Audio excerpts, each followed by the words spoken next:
All right, so the beauty of options flow or turning to read options flow, and kind of the draw for me was seeing that real time data. Right, uh, you're getting it's one of the few places in this market where you can get some of the footprints from the larger professionals, the larger players out there in real time. We talked about in the past how like insider buying and selling is delayed; you get it after the fact. Equity on the equity side, a lot of people, some people follow block trading, but you never really get a clean read of whether it bought or sold or anything to that effect.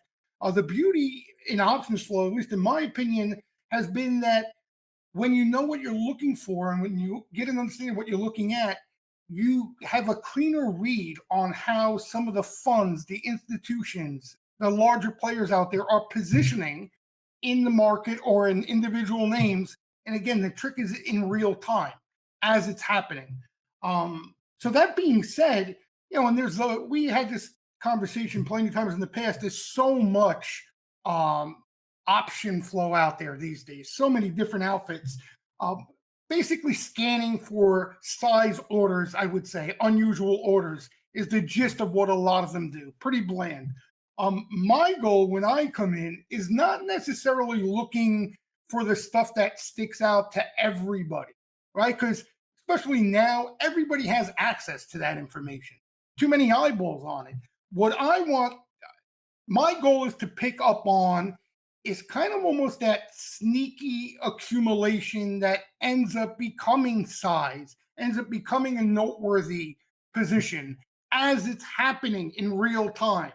And when you think about it in this market, as quick as it is, especially how information shared these days as fast as it is, that's as quick as you're going to get when comparison to some of these algos or anything else out there.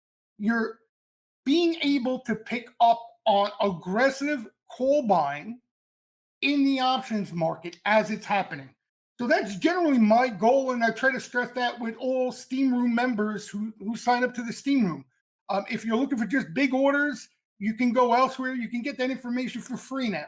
Okay, it's probably not worth a shit, excuse my French, but you don't have to pay any fee for that information. The reason you're in the Steamroom is you have somebody sifting through a lot of the noise, a lot of the fat, and trying to pick up on some of the aggressive, meaningful buying out there that is not obvious to everybody's eyes, right? And that's what you remember of a steam room for. That's the sole reason is you got somebody doing that legwork for you. And obviously, I have the experience now. It comes easy for me because I do this every day, all day, literally every week. So that's what I try to stress to a lot of the members when they come on board. It's not all the other stuff you're used to when you're introduced to option flow that we're looking for here. We're looking for a different type of action. So just to run through a little quickly of what I'm doing as order flow comes in. Obviously, this is the steam room. As flow is coming in, you got an alert board. You got my commentary on the alerts. And another thing I stress to like members is don't get tied up don't get glued to the alert board, okay? Because the alert board is what, again, it draws a lot of the retail crowd. They want to see that big size. But unless you know more information about that size that's hitting the alert board, it's meaningless information. A quick example, Joe, we were talking in the past where somebody could come in and buy $10 million worth of calls.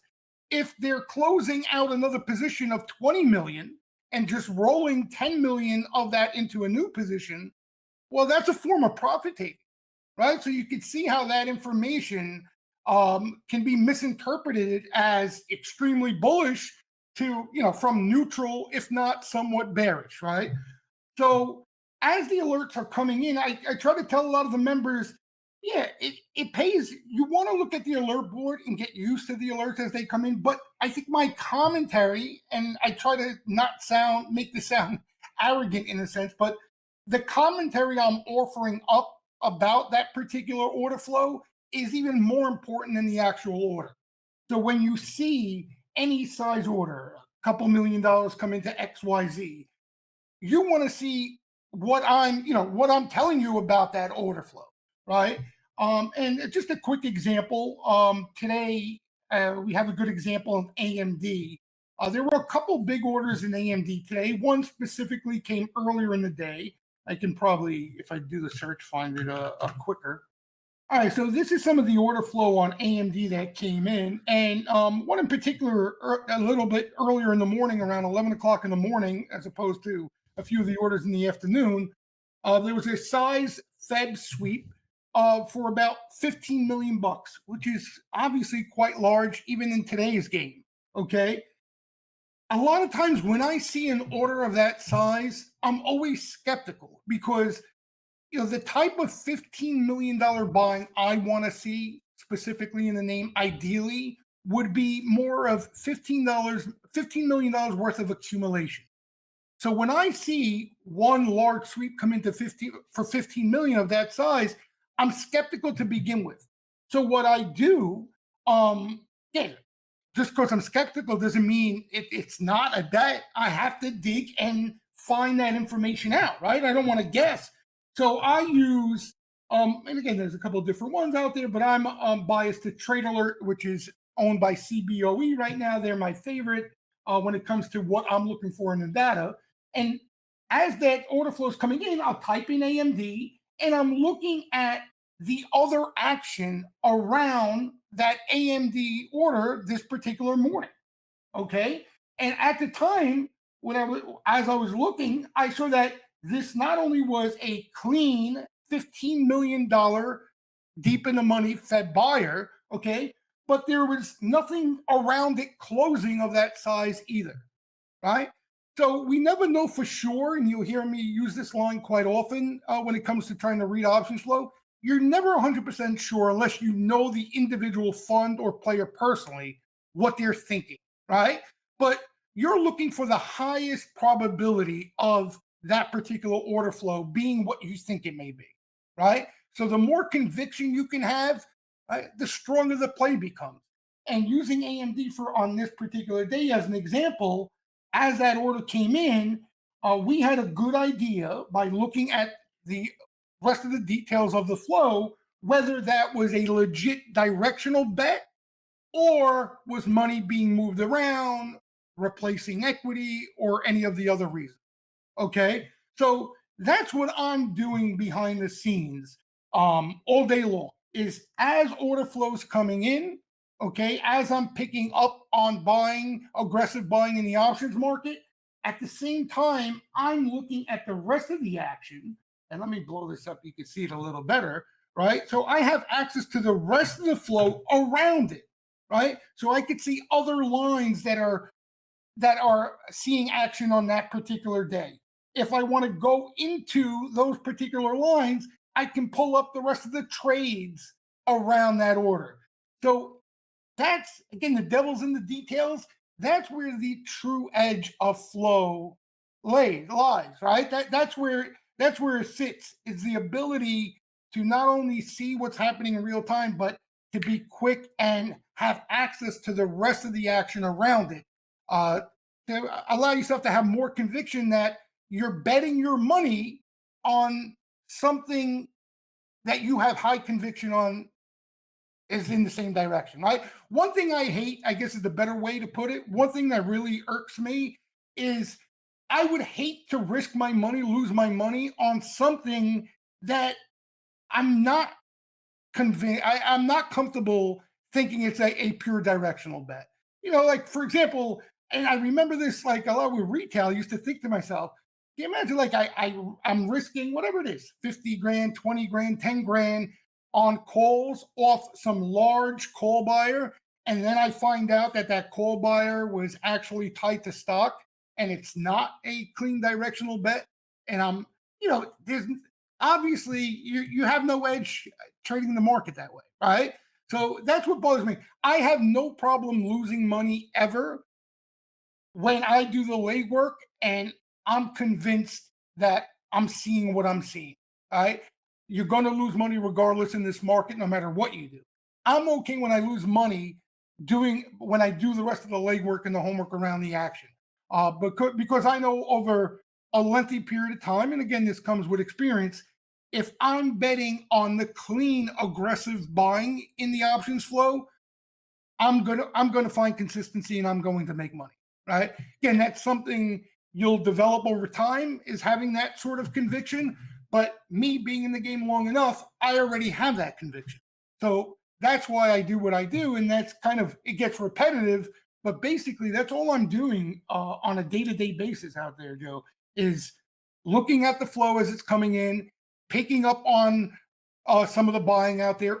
Another thing that I think is sexy in my eyes, in a sense, as opposed to just that large order. And I mentioned it in the example with AMD. I like to pick up on patterns of buying and selling in the flow. So I gave the example of AMD where it was basically just one large sweep. Like if you look at the AMD order today, okay, this is, where is it here? Right here, right? So this was one of them. Yeah, this is it. 5,200 contracts of the Feb 100s, right? For all 15.5 million, right there, all in one order here. Okay. And again, I can pull up the details of where that order got filled and all that information, total volume, etc. What I would rather see, what would really get my attention and really get me interested, is when I'm seeing smaller lot accumulation that ends up becoming that type of size. It's almost done in a sneaky way, right? It's not being as blunt, it's not being as blatant to the market as it is if it came in all in one order. Because, and you're probably asking, well, why would I rather see that? First and foremost, you guys, most of you know me, I'm a contrarian at heart. I never want, I never feel good about something that everybody else can see, right? If it's that easy to see a $15 million sweep in AMD, that means every Joe Schmo with a simple scanner picked up on that order as well. Okay. In all likelihood, there's going to be a lot of retail that tails an order like that. Okay. So it almost kind of diminishes the edge, if that makes any sense, in my eyes. What I like, as opposed to that, what I was explaining, is if somebody's coming in these 400, 500 contract lots, right, sweeps, and sneakily, almost like sneaking in, but accumulating over the course of a morning, 10, $15 million position in calls, that would really get my attention. Because the other thing it tells me too is whatever fund that may be, whatever buyer that may be, you don't want to put all of that size out there and make it obvious to everybody, because he's got more buying to do, right? So that's an edge in itself for me. Not only can I possibly make money off that guy being right, that fund being right in the direction of that bet, but now I can just get in the middle of that buying, right? If I have a good idea that that fund is in the process of building a position, okay, I just need to get in the middle of that accumulation. And in all likelihood, I'll end up having at least a cushion in the stock or in the calls before even that buying is done, before even it's determined whether that player is right or wrong on that bet. So there are a lot of things that go into why I like that type of action more than just those blatant size orders. But those are a couple of the examples why. If you'd like to learn more about how to trade using options flow directly from Wall Street Jesus, head over to steamroomtrading.com and check out our Flow Trader course under the Education tab. Thanks for watching.